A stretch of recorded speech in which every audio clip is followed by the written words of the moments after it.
भोली बाबा देव के देव महादेव रोग बानी। हमरा बिहार के 38 को जिला में जेमे 36 को में संगठनी तो रहबे कई आ दूगो रउआ से देखल लगई कि हमरा मुजफ्फरपुर जिला में भेज देनी कोरोना हड़े ऐसे चली तक केहू रउआ के भेजे ना। सैफराज आप मोते हैं हर्षराज एंटरटेनमेंट को मुजफ्फरपुर में गइल कोरोना लागतावे हमनी के बाची ना परानवा लागतावे हमनी के बाची ना परानवा मुजफ्फरपुर में आ गइल कोरोनावा मुजफ्फरपुर में आ गइल कोरोनावा कैसे में आई बाबा रउए सरानावा मुजफ्फरपुर में आ गइल कोरोनावा मुजफ्फरपुर में आ गइल कोरोनावा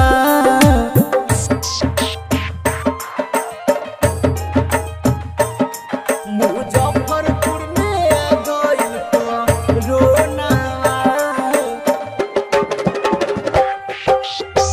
डीजे सैफराज आप मोतीपुर मुजफ्फरपुर में आ गइल कोरोनावा। घुट घुट के अब बाबा जियल न जाता कौन उपाय करी सुनिए विधाता कौन उपाय करी सुनिए विधाता। घुट घुट के अब बाबा जियल न जाता कौन उपाय करी सुनिए विधाता। अखिया से गिरता वे टप टप लोरावा ए बाबा अखिया से गिरता वे टप टप लोरावा मुजफ्फरपुर में आ गइल कोरोनावा मुजफ्फरपुर में आ गइल कोरोनावा मुजफ्फरपुर में आ गइल कोरोनावा।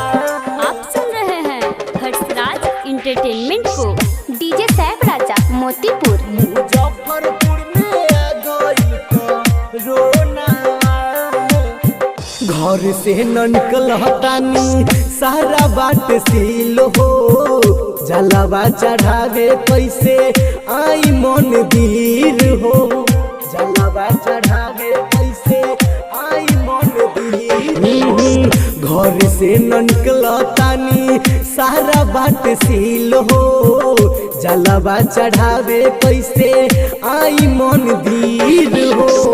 अभिषेक गौरव गावे रहुए भजनवा सुजीत संवरिया गावे रहुए भजनवा मुजफ्फरपुर में आ गइल कोरोना।